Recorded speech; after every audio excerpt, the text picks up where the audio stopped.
Welcome to What is Going On for new thought from the edge of Om. Each week on Om Times flagship radio show, veteran broadcaster, author, and media consultant Sandy Sedgbeer conducts thought-provoking interviews with inspirational authors, artists, musicians, scientists, speakers, and filmmakers who are working at the point where spirituality and science meet consciousness at the very edge of Om. Here is your host, Sandy Sedgbeer. Hello and welcome. Dynamic, fast-paced, event-packed and utterly extraordinary. 2025 has scarcely begun, yet it's already etched its place in history. These seismic first weeks are undeniable proof that we've truly crossed the Rubicon and the unexpected is now the norm.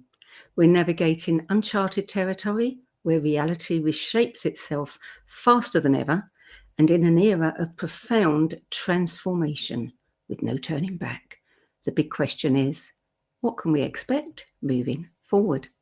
Joining me today is internationally renowned astrologer Pam Gregory, whose deep knowledge, meticulous research, and profound insights into what is unfolding and what lies ahead offer clarity and comfort to hundreds of thousands of followers in these extraordinary times. Pam, welcome back to the show. Yeah, delighted to be with you again, Sandy. Thank you so much for inviting me. Thank you. I'm going to enjoy Seismic. I mean, that really truly captures the events of the past 3 weeks, doesn't it? Oh, and we're just starting. Yeah, and it's not going to slow up anytime soon. So we really, more than ever, have to slow down ourselves because it's going to be dizzying and it's going to be kind of whiplash. You know, you think it's going to be this way, you think it's going to be that, and we're just going to be so jazzed up in our nervous system that it's going to be quite hard to keep. So turn inwards, book stillness meetings, breath work, bare feet on the earth, weather permitting, all that kind of thing that I talk about. Really more essential than ever. Yeah. Yeah. How do you think that this concept of no turning back influences, you know, the collective decision making and the choices that we're facing? I mean, it must be pretty scary to know that we've come this far, which is what we wanted, but we can't undo it. Absolutely. This is a one-way process. And I think if you're watching the news, if you're watching kind of current events, it's going to feel very scary because you think, I want to, you know, it's the first law of wing walking, isn't it? Don't let go of what you're hanging on to till you're hanging on to something else. So the instinct when you're in fear is to want to go back to the familiar, to have permanency and reliability and stability, but that's disintegrating before our very eyes. And so that's quite a scary place to be. So for me, the only way out of this is shifting your focus and changing your frequency. It's the only way out of this, because if we can turn that panic, anxiety, fear into excitement for what's coming, the people who are focused on the excitement of this, not just transformation, but complete metamorphosis for humanity, we're going to become ultimately a new species, not this year, but it's the beginning of a process. Then it becomes immensely exciting because we've got the most blank canvas we've ever had to create our future. So rather than going, you know, that's terrifying, grasp the opportunity, because it really is a once in humanity's many lifetimes, I believe, opportunity that we're in right now. It's never going to be the predictable, go to school, go to college, meet someone, get married, you know, have a job, buy a house, have kids. We're into very different territory now. So it's interesting because we all want to evolve, we all want to expand, and here we have this opportunity to really, you know, polish up our adaptability. Yeah, for sure. Yeah, for sure. And it's interesting too that we've got a 9-year of completion. Yeah. And we've also got the wood snake, and you've been talking about that and what that might potentially signify as well. Tell us a little bit about these, you know, all of these forces that seem to be, it's almost like they've been marshaled. You know, there's this grand plan and everything, you know, the arm is converging and it's ready to start moving forward. Yeah, it's really amazing because it's the same message repeated again and again and again about endings and beginnings. It's a 9-year. That's very much the number of endings.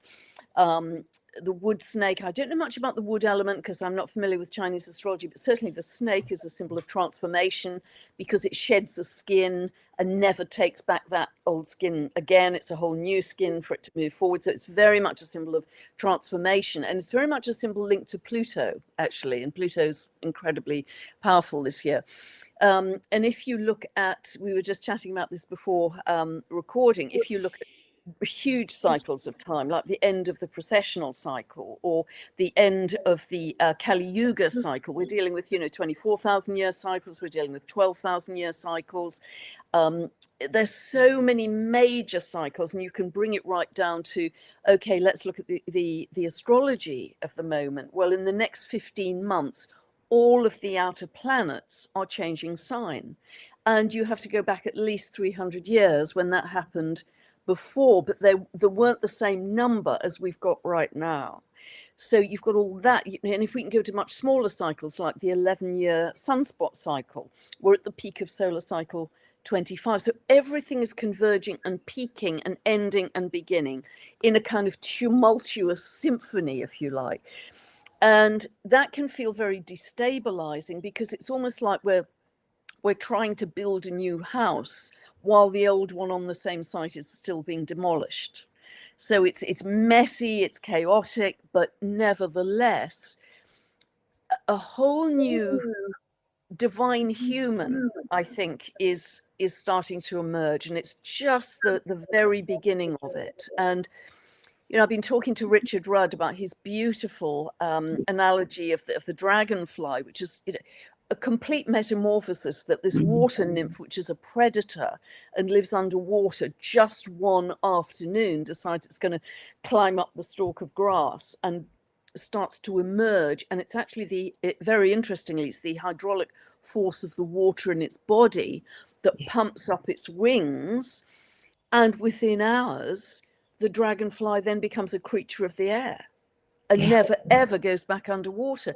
And this is the process, this is the scale of the process that we're beginning right now. And the wonderful Dr. Zach Bush, as well as Richard Rudd and Lee Harris, good friend of yours, all are starting to talk about this new human, this future human that has and we have a new biology starting to emerge.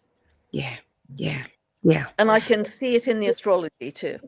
Yeah. And what's so interesting is things that would have been dismissed or completely ignored or poo-pooed even just 5 years ago are suddenly, exploding in the mainstream. I mean, the telepathy tapes, all of these topics, the channels, the technologies, the galactic communication, people are taking it seriously now. Yeah, and I think the galactic connection is one of the big game changers. So, from my point of view in astrology, so often, I've done it all my career as well, we go back to the previous cycles and what happened there, and what can we intelligently predict in today's circumstances that will repeat again. But the galactic connection is one of the really big game changers because we haven't had that in many lifetimes. And as you say, Sandy, you're speaking to people who are connected to the galactic beings. I had a wonderful interview last week with Dr. David Clements, who was being guided by galactic beings and even beyond our galaxy, he was saying, to make amazing technology which is regenerative. Yes. Lots of people channel galactic beings. This is a whole new era of reminding us that we are also galactic citizens. We are not just humans, we are galactic citizens. And that's going to be amazing. It's so interesting watching the polarization that's taken place over the last few years. It's almost like we're going into two divisions, two timelines, where we're seeing, one thing over there, another over here. And, even I was looking up the wood snake. It's about secrets and it's about revelations. So it's like we're flipping all the time. So it's astonishing to think where that might lead us. Oh, I think it's I think it's going to be absolutely huge. And almost everything we've understood and been taught about our world, I think is going to change. I think it's going to be very different. And you're absolutely right. This is a massive year of truth, of revelation. That's why it's going to be so fast moving and shocking and stunning and head spinning for people who are not aware. But I think even the history of humanity, we're going to discover is very, very different from what we've thought. And it's going to come kind of rapid fire, starting any minute, actually. It's going to become very rapid fire. And so we have to, each of us, find our own stability, our own anchor, our own center. And things like frequency and coherence, heart coherence, are going to matter more than they ever have in the past, because they're going to become our anchors. Yeah. You know, you've become a wonderful source, not only of astrology, information, but you find all these amazing people who are now coming forth, all the new technologies, and you've done some wonderful conversations with people that have been introduced to the mainstream. How do you find all these people? Sandy, I honestly don't know. Sometimes people send me videos and say, you've got to watch this, but I get 40 of those a day, and I could spend all day just watching video. I've got other things to do. But just occasionally I'm drawn to watch one or two of them, and I think, wow, this person's a genius, and they're working in their back garage, and need to launch them into the world. And sometimes it's people who write to me. Nancy Rebecca was someone who wrote to me about her galactic connections and the blue light beings, and Yes. wow, yes, it's fascinating. So, and Veda's work I hooked onto a few years ago, and I thought, my goodness, this is paradigm shattering stuff. And so sometimes it's my own discovery, other times it's people writing to me, other times it's you've got to watch this video. But Nancy Rebecca actually said, you are very good at finding completely obscure people and kind of digging them out of their holes, and no, you're going to be launched on the world whether you like it or not, buckle up. So it's going to get very busy. So it's great though, because each of them I feel have got a very unique voice, and a very important voice in today's world, because we are, and I've been saying this for the last 2 years, we're moving into paradigm shattering times. And I think the telepathy tapes, which you and I have chatted about, Andy, is a great example of shattering paradigms. That's very Aquarian. Absolutely. And it's just so rewarding, especially, when you've been around as long as we have, and, to be able to support these people who just have, this incredible knowledge that humanity really needs to know about. I mean, that's something that's driven me in all of my shows. I like to, champion the underdog. And I know that, clearly you like to push people out there, but my goodness, I expect some of them you're going to have to issue a warning, because, they're going to blow up. Yeah, and they need to be prepared for it.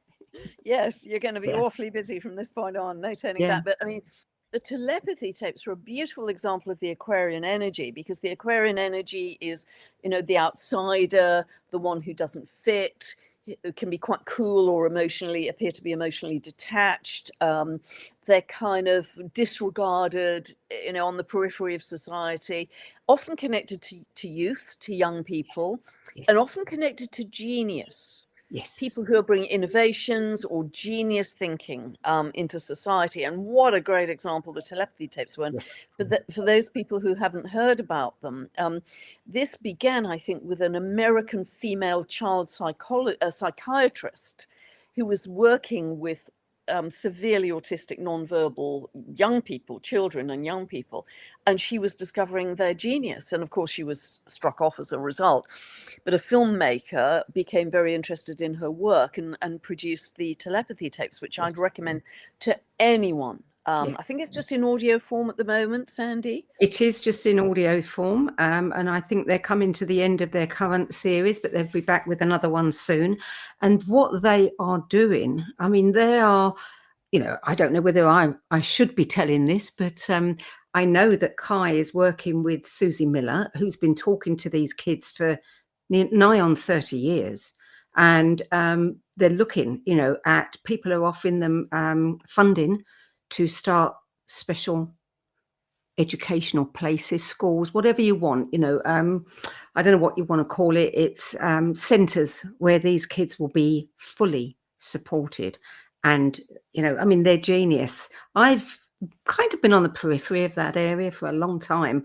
And some of the things I've heard and seen are just mind-shattering. And it's so lovely to watch other people now saying, okay, I get it. I believe it. I'm seeing it.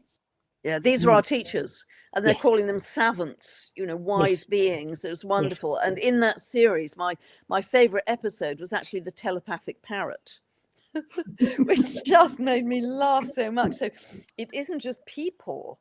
We know our pets, our dogs and cats can kind of read where we're at, and that opens up a whole era of telepathy between all living beings. Yes. And trees and plants and birds, and I mean, that was hilarious and so touching. Actually, the telepathic parrot, I thought that everybody's got to listen to that. Just it was delightful.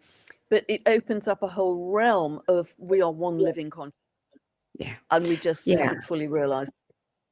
I remember having a conversation with Professor William Tiller, who was one of the featured physicists in What the Bleep several years ago, and he was talking about the internet, and he said the internet and our ability to communicate through social media is just the first step to opening us up to telepathy. Absolutely, 100%. We've got the external gadgets right now, but they're kind of training wheels for our telepathy, and that's absolutely where we're headed. And but we are going to shift from the mind to the heart, and it's going to become a kind of a thinking heart, or a very wise heart. So there'll be less and less need for language and speaking in the way that we always have. This has been the information age, hasn't it? The age of the mind, and TikTok and Twitter and short attention spans. That's all going to shift as we move into the heart. We will feel other people's energy. We'll feel where they're at. And that's why it'll be impossible to be dishonest, to lie, because we'll just read each other's energy in a much more transparent way. Which we're moving towards, with so many people really understanding the power of their intuition. Yeah, that's going to come up big time. And the more we can tune into the heart, and again operate from and this is something I've banged on about for years, but operate from the inside out rather than the outside in, we're going to fine tune that intuition. Because if we're living from the outside in, we are going to just be knocked sideways, I think, with the amount of information, of contradictory information about we're going this way, no zigzag, we're going that way, no zigzag, we're going. You're not going to be able to cope. It's going to be too jazzed up. But if you turn inwards, really you get into much more of a one-pointed focus. There's one thing to focus on rather than 1,000 things out there. And that helps you keep sane. It helps you keep stable. It helps your focus. And that is going to become our operating center, like our radio dial. And we're really going to achieve mastery of our emotions and our frequency in a bigger way than we ever have once we do that. And it's simple stuff. It's nothing complicated. And it's all the stuff I talk about, bare feet on the earth, hug a tree, laugh with a friend, hug a child, did breath work, candle gazing, all of this incredibly simple stuff to bring you back to center. And I know you picked up on this, Sandy, but in a world where misery is encouraged, love and joy can be acts of defiance. And I think that's really important. I love that. I mean, so many people I hear saying, I want to do something. What can I do? And we don't think that something as simple as this is the most important thing that they could do. Yeah. Absolutely. Love out loud. Yeah. Because love more loudly. And it's what we are broadcasting as an energy and a frequency that will infect the collective. Because if you think, God, the horrors that are going on, the wars and the suffering and the fires in California that cause such devastation, and it's just horrendous. And you think, what can I do? I can't deliver aid. I'm thousands of miles away. If I send money, is it reaching the people? what can I do? Well, one of the things you can do, and Lynn McTaggart is the queen of intention in demonstrating this. She's got a big peace meditation actually coming up on the 1st of Feb, you may know. And she's got an evidence tab on her website of the evidence of what her meditations have done. All of us can do that for free at home. Yeah. All of us can send love, joy, peace, gratitude, compassion to change the world, to change our future timeline. Yeah, well, the power of prayer has been demonstrated over and over and over. Yeah. Of all the things that are emerging, and there's so many of them, what's exciting you the most? Oh, I think it's this idea of the new human, the future human. I think it is. And that excites me greatly.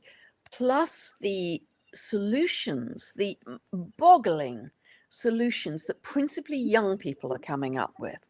On my Facebook, I've got 2 pages on Facebook, and every day, at least once, but often several times, I'm posting brilliant innovations, often from school children, who are taking an issue like pollution or, microplastics or whatever, and turning them into something amazing. I mean, I just read one today. It was a young chap, I think he's about 14, and he has discovered that comfrey, the herb comfrey, is just as good, if not better, a fertilizer to grow crops than chemical fertilizer. Wow. It's just and these kids are winning science prizes at the age of 12. So, it's Aquarian energy, it's youth, it's innovation. So that excites me enormously. And I think devices, healing devices, frequency devices are going to really sort out disease. They're going to increase our longevity. They're going to turn our age back. And again, I'm thinking astrologically there of Homera, principally also Sedna. And these are going to be so exciting, but I think we have to throw ourselves into that timeline, because for me, there are 2 very clear timelines.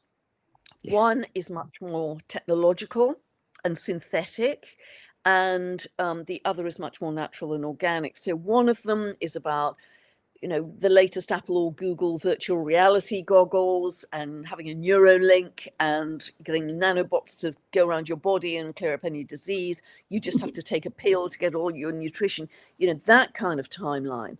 Or are you going to be kind of sticking your hands in the soil and going back to growing your own food, biodynamic farming, getting together with a group of people who love that and want to do that? And I've often used the analogy of, you're at a big airport and you've either chosen, fast track or slow track. We're both going to get on the same plane of unity consciousness at the end of the day, but we're taking very different routes to do that. And I know which route I'm going to be on the bumpkin path. Yeah, absolutely. I'll be there with you. Yeah. It's interesting what you're saying about the young innovators, because I think the Generation Alpha, now they're calling, the demographic cohort that's succeeding Generation Z or Z, and they were from 2013 to the mid 2020s, I think. And to call them Generation Alpha, I mean, that word alone, is the beginning. It's amazing how all of this, the little pieces that you'd pass over are all pieces of the puzzle. They're telling us a story. Yeah, and the young people are going to be our teachers. Again, on social media, I occasionally catch some really young people who are kind of 3, 4, 5 years old, and the parent, the mum can ask them about what is God and what is source and what is soul, and they'll just go into this soliloquy that you think, blimey, wow, they really are our teachers. They're wired differently, but that's where we are headed. We are changing our internal biology, and Greg Braden and Cryon have both talked about the reactivation of our 24th chromosome, but it's the interaction of the particular cosmic forces, because the Earth is moving through the galactic current sheet, which it only does every 12,000 years. It's another big cycle. And the interaction of the cosmic energy and the very high frequency light is interacting with our DNA to bring it back online, to make us more multidimensionality, or remind us how multidimensional we are. And then you're into complete game changer territory, total. So I think it will be very hard to predict what is day-to-day life going to be like, even 3 years down the road. It's going to be completely different. Yeah. Just take just one little thing, with the rise of technology, and you've talked about the, robots, etc. If they're going to be taking over work, and, we've got AI that's, many journalists are just fading away because of it. What's going to happen to workers? What's going to happen? How are people going to be earning their living? What do you see there? Well, it's a very big question. And I was actually writing about this way back in 2013, but it's a very big question, because that starts to change the socioeconomic structure. And does that mean that the government will give us sort of a universal handout? And what does that mean in terms of obligations, etc.? So I think there's some huge ethical questions. And I think those people who wish to will more and more break away and think, actually, if we model to some extent society on indigenous societies, they have an incredibly healthy way of living. I mean, they don't pay for childminders, they don't pay for gardeners, they don't have a kind of job that they go to 9 to 5, and it's thriving. They are like an extended family of huge respect, and every living being is a member of that family. And so it's a shared responsibility. They don't have money that they deal with. They just live close to the earth and find their own food, grow their own food. So I think that is one of the possible models for us going forwards, because it's going to be a combination of kind of the understanding of leading edge physics in terms of manifestation, and yet at the same time going back to indigenous wisdom and all that can teach us about the earth and the shamanic instinctive connection to the earth. And we're going to rediscover that sacred connection to the earth that's just been so trashed, certainly in our lifetime and many recent lifetimes, that we've used it to exploit and to pillage and being separate. Yes. Lived in big cities, and it's not something that we felt part of. But we can't exist without nature. It was very interesting. I'm sure you know this, Sandy, but way back in 1953, this is how the Schumann resonance got its name. It was, I think he was a professor, Professor Schumann, and he took a group of student volunteers, and they volunteered to go into a kind of lead building that was cut off from the energy of the earth, so they couldn't feel the resonance of the earth's heartbeat, if you like, that 7.83 hertz. And within quite a short space of time, within 2 or 3 days, they all started to become quite unwell physically and mentally, a bit unstable and unwell physically. So unbeknown to them, Professor Schumann reintroduced the earth's heartbeat into the lead building. He didn't even tell them, and they all became kind of normalized again. And that was when the whole thing about the Schumann resonance was discovered, that we need to have this connection to Mother Earth in order to thrive. And that's why bare feet on the grass, bare feet on the earth. I know it's not great weather in the UK or parts of the US at the moment, but in whatever way we can to connect to Mother Gaia, because we are part of her. And even for short periods of time, that can change our physiology. It changes the viscosity of our blood. You can read all about this on groundology.com. And so it is a literal, direct physiological connection with the earth. That happens in minutes. The change starts to happen within minutes. Yeah. Looking at David Fowle, his work with the, quantum plant healing, etc. I did an interview with him recently, and Penny Kelly, and he was talking about the elementals.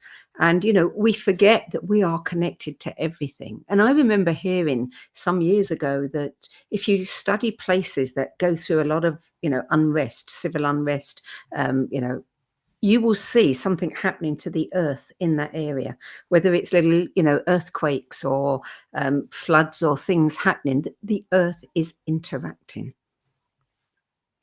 Yes, 100%. And, I've got some good friends who can pick up on that energy like lightning. They can just douse it, they can feel it, and they can also clear it. And a big part of what we're going through, I think, sadly, with these extreme weather events, some of which are natural, some of which are not natural, it's partly a cleansing and a purification of the earth, alongside all the, the horrors that go with those extreme events. Well, we're going to take a short break now. You're listening to What Is Going On. I'm Sandy Sedgbeer, and I'm speaking with internationally renowned astrologer Pam Gregory. And we'll be back with more from Pam after the break. Om Times TV. Hello, I'm Sandy Sedgbeer, host of Om Times' flagship radio show, What Is Going On? And as an author, editor and 13 times book judge who's read thousands of books and interviewed hundreds of authors, I'm constantly asked what's really worth reading and what's not. So I created the No BS Spiritual Book Club to help you save time and money by picking the brains of discerning names who have walked this path before you. There's no catch, no fees and no BS. Just an ever-growing library of 10 best spiritual book lists from some of your favourite authors and teachers, plus free book excerpts, audios and video interviews with people like Don Miguel Ruiz Jr., David G., Lee Harris, Mark Nepo and more. From well-known classics to hidden gems you've never heard of, it's the only no BS guide to the best spiritual books to enlighten your journey of self-discovery. So why not join the club? Get inspired and save money at the nobsspiritualbookclub.com. Imagine becoming a super influencer. Reinvent yourself, invest in your brand, and then manifest your success with a robust spheric approach. Om Times Media and Broadcasting offers a unique and multifaceted way to become the spiritual and conscious influencer you deserve to be by putting your message across our powerful platform with its proven record of integrity and excellence. Through our produced shows, Om Times offers the opportunity to become a social media TV personality, a radio show host, an Om Times magazine columnist, and a syndicated podcaster, all in one shot.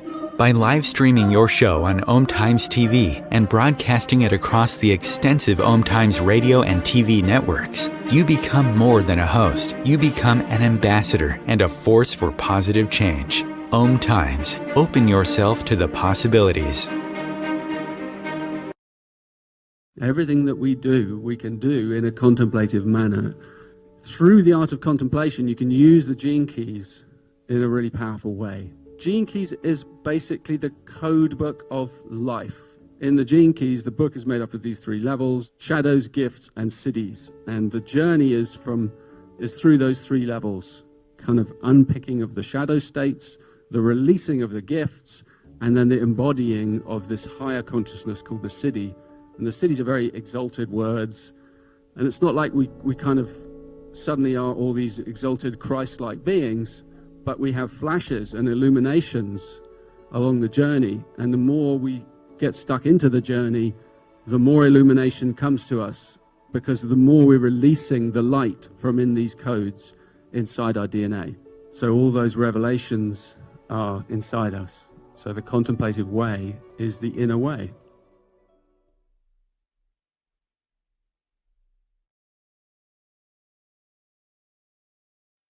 There are 16 million children struggling with hunger in America. That's 1 in 5 daughters, sons, neighbors, and classmates who don't know where their next meal is coming from. Yet billions of pounds of good food go to waste every year. It's time we do something about it. Feeding America is a nationwide network of food banks that helps provide meals to millions of kids and families in need. Visit feedingamerica.org to help them feed even more. Together, we can solve hunger. Together, we're feeding America. Welcome back. Pam Gregory.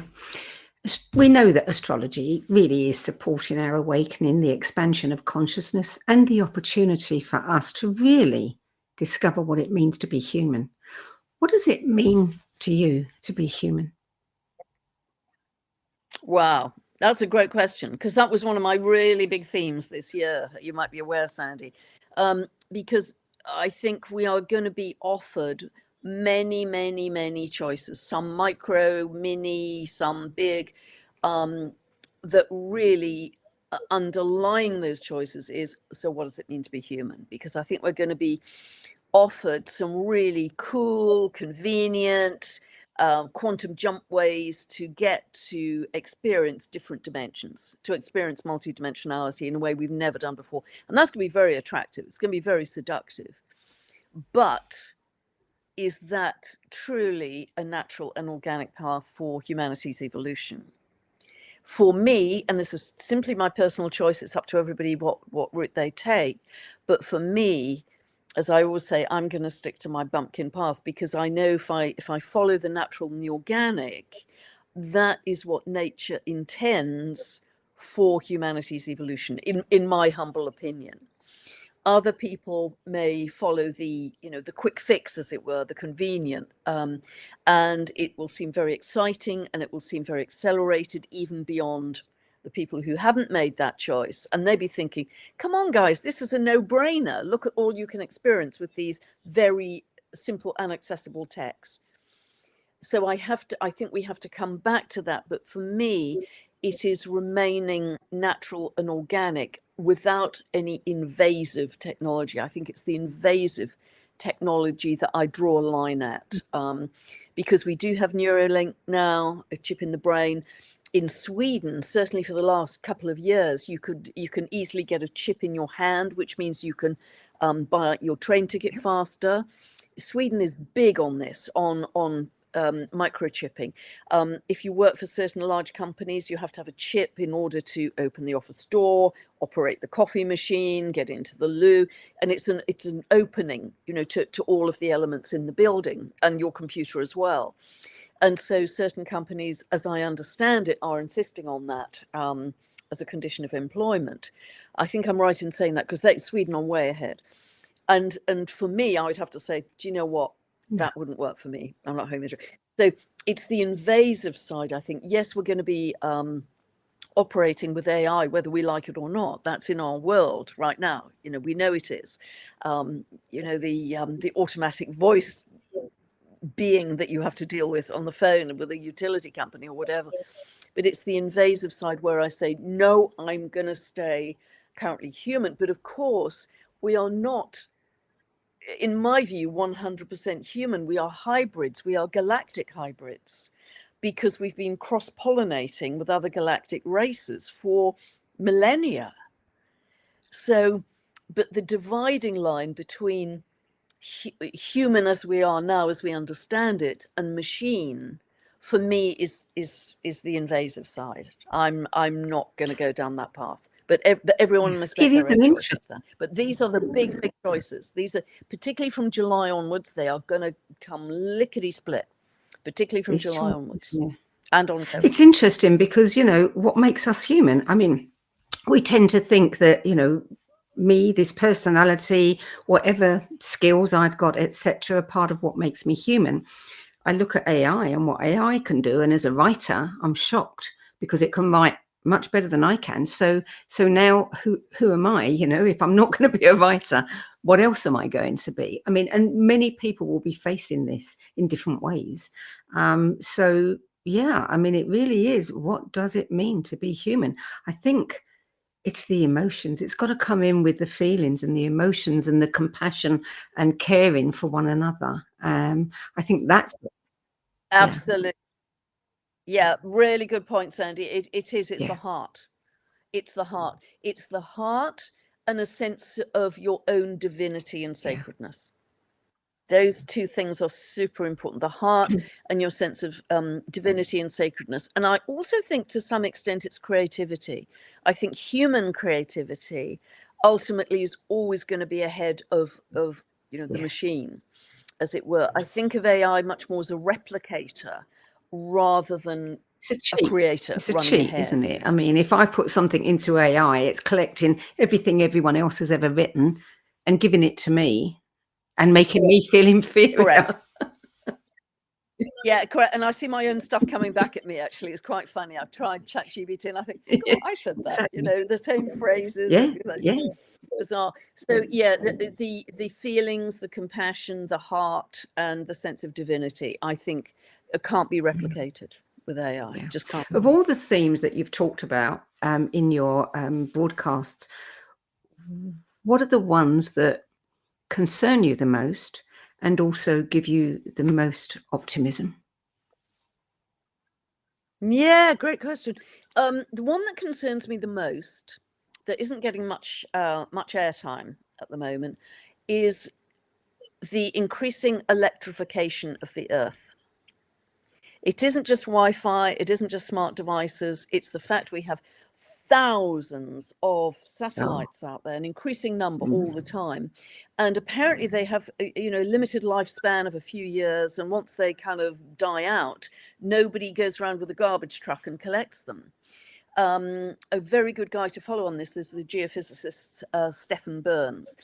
And he talks about how each of these satellites weighs several kilos of metal. Well, metal is highly conductive of energy, of cosmic energy. And so what that is resulting in is a much greater destabilization of all of the levels of the Earth, you know, the ionosphere, all the way through to the Earth's surface, the Earth's core, which is iron and nickel as well. And we live on the Earth. So because everything is connected from way out there to inside us and inside the Earth, this is an unprecedented level of electrification, and nobody knows where that's going to go. Nobody knows where that's going to go. And that concerns me greatly, because it's accelerating, and particularly with, you know, Mr. Musk in a very important position, that's accelerating. And there are currently very few people, I think, very few people thinking of, hang on a bit, you know, is that leading to somewhere that we may not want as humanity? This is the problem, isn't it, with progress? I mean, people do things, you know, they've got access to all kinds of innovations, etc. And they do it because they can. It's like 3D printing, which I thought was amazing. And then you hear that someone can print a gun, you know, so they clearly haven't thought this all the way through, all the ramifications. So should we be doing things just because we can? Yeah, well, that's it. And that's where I think, and I've talked a lot about in my videos, how we have to be extremely wise and cognizant in our choices. We have to be strategic. We have to think long term.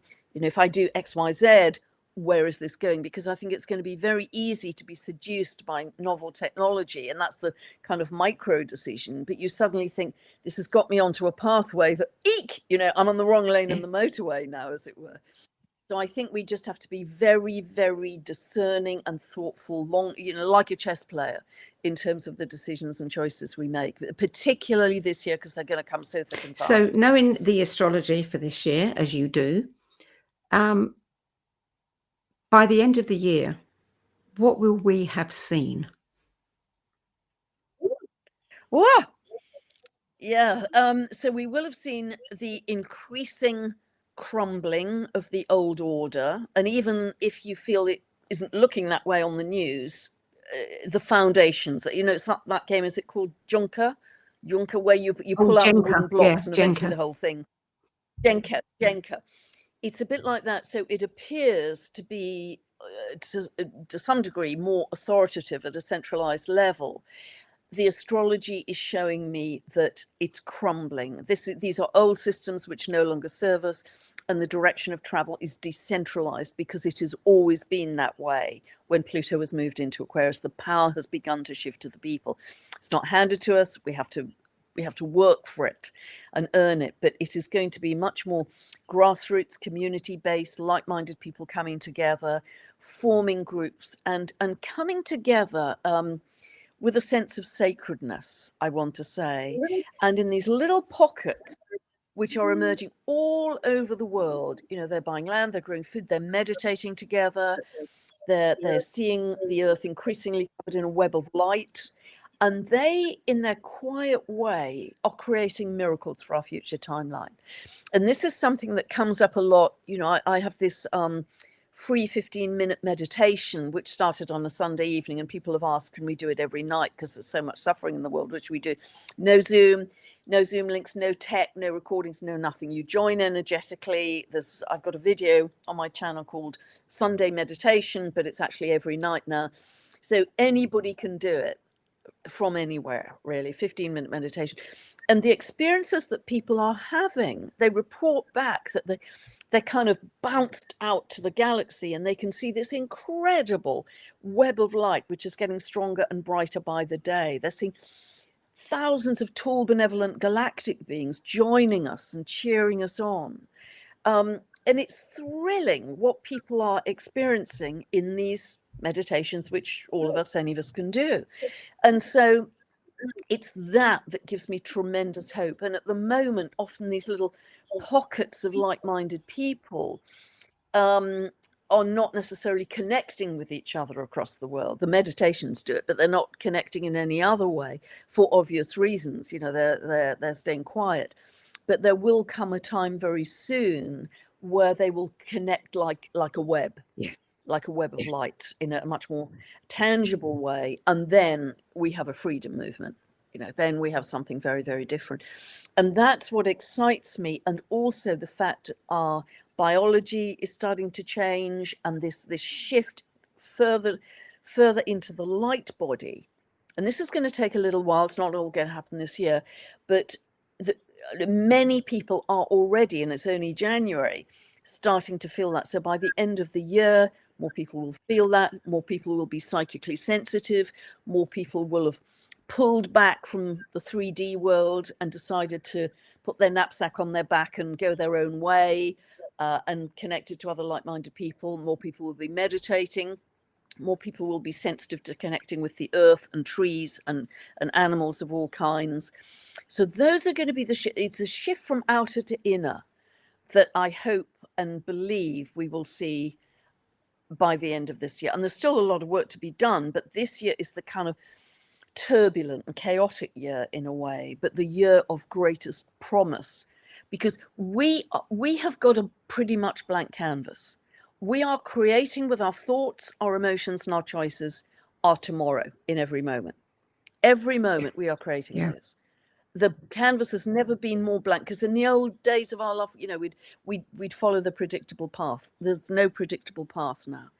We are creating it, and that's a great spiritual responsibility, but it's exciting because we can make it what we want, full of love, joy, compassion, gratitude, abundance, sharing, helping each other in a way we have never done in this lifetime, or again, many lifetimes. And that, if you can link with the right people, even ideally in person, but even online, that becomes a momentum where you think, wow, I am really riding something that's incredibly exciting, rather than feeling despair.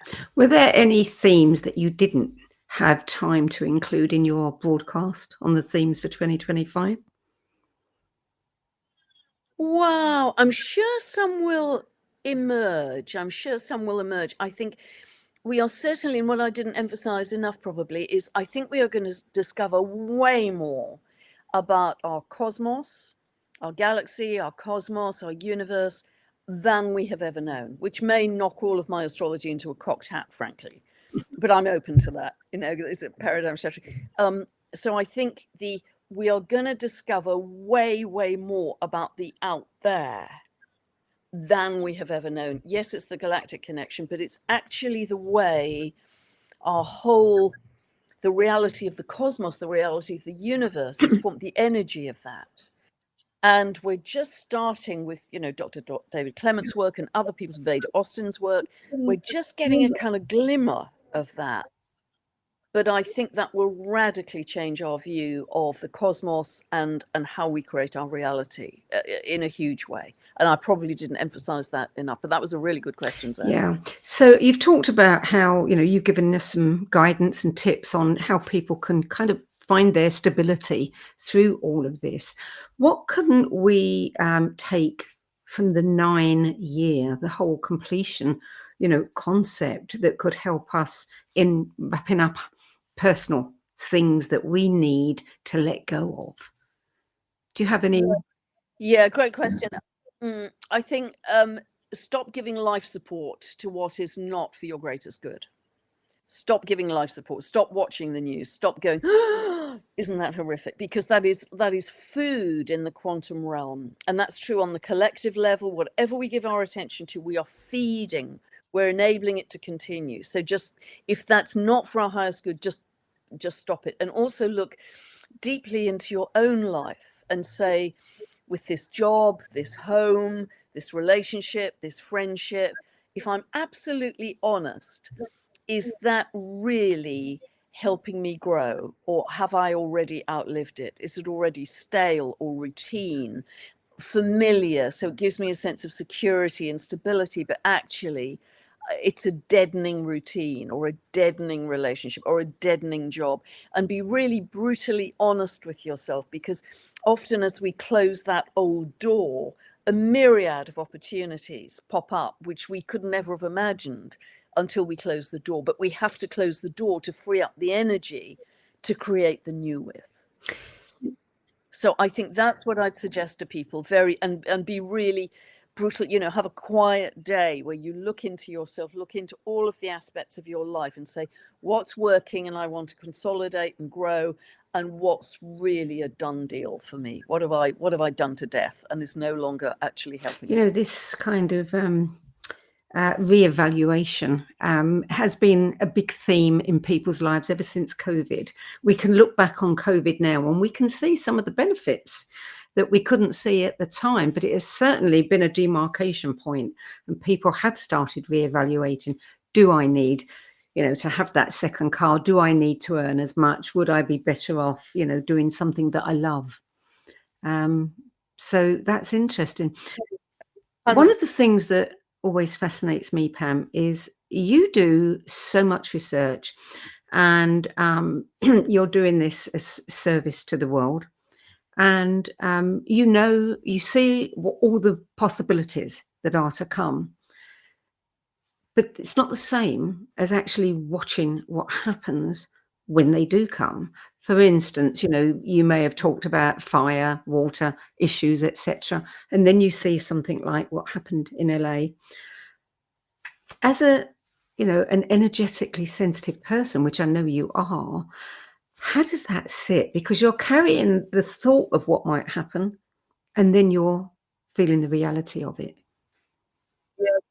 Yeah, that's a really good question, because inevitably our heart goes out. I mean, the emails I got from the people in South Carolina, in Florida, in California were just absolutely heart-wrenching. I mean, because they're, by the grace of God, go you or I. It could be any of us that lost everything, and that in moments lost everything. I mean, it's just unimaginable. It does help us bring up our compassion for sure and come together as humanity. But what do I do about that? Great question. Because I can see some very big climate changes this year. Very big extreme events with changes of sea level and extreme climate, wind, fire, flooding, etc. And I need to stick to the integrity of the astrology and state those, but at the same time not over-egg the drama, and also say, people, we can change the severity of this. Yes, it's in the astrology. We can change. It's almost like a symphony. You're the orchestra of your you're the leader of the orchestra of your symphony. So do we need to play down the bass notes? Do we need to bring up the triangle in the piano? We can change the severity of potential extreme situations by living in love, living in joy, living in peace, living in compassion. We can change it. If we go into fear, we will amp up what we absolutely don't want more of, and then blame it for giving us a hard time. You get into this ridiculous circle of because I know this isn't a popular view, but I do believe in my bones this is the case. If we believe we are responsible for creating our reality, by logic, it must be the case to say the collective unconsciousness, the collective consciousness has created the collective reality. So we've created a lot of this through fear. So we have to stop it. We have to stop it and shift our focus and our frequency, even one degree on the compass needle, 1 degree, to soften the potential extremes that may be coming up. And then we'll have an easier ride through these, this, as we're taking off in the plane. Yes, it's turbulent, but you get an easier ride at higher altitude, i.e. higher frequency. Yeah. It Does does, that make and sense? I'm right with you there. I do believe we create our own reality, and we are responsible for everything that we're experiencing, for sure. I actually had that shown to me, that your outer world reflects your inner world, when I was going through a very stressful time recently, and then everything fell apart around me. I mean, we see it all the time. We have to change, as you say, within. It's all from within. 100%, and I feel it in my bones more and more with every passing day. We create it, and what we see in our reality is just a mirror of what we're broadcasting. So it's an inside job. Always, it's an inside job. I want to thank you on behalf of everybody who watches your videos. We have to acknowledge the amount of work and the passion and the energy that you put into this. You've devoted your life to doing this. And so I want to officially say thank you on behalf of everyone, because you deserve that, Pam. Oh, bless you, Sandy. That's really touching, actually. It makes me feel very emotional. But I think it's just, that's what I'm here to do. But bless you. I deeply appreciate that. And it does make me feel emotional. And when people send lovely comments, I get quite choked up. So thank you for that. Welcome. Pam Gregory, thank you so much for being with us today. I've loved it, Sandy. Great questions. Good. Loved it. Thank you so much for inviting me and having the opportunity. It's our pleasure. To keep up to date on what's happening on planet Earth, you can watch Pam's frequent astrological commentaries on her YouTube channel, and you can check out her best-selling books, How to Co-Create Using the Secret Language of the Universe. And you don't really believe in astrology, do you? And teaching videos as well to help you begin your own astrological journey at thenextstep.uk.com. That's it for this week. I'm Sandy Sedgbeer. I'll be back at the same time next week with another edition of What Is Going On. Till then, it's goodbye from me, and a huge thank you to Pam Gregory. Yeah, thank you so much, Sandy, and love to everybody. Thank you.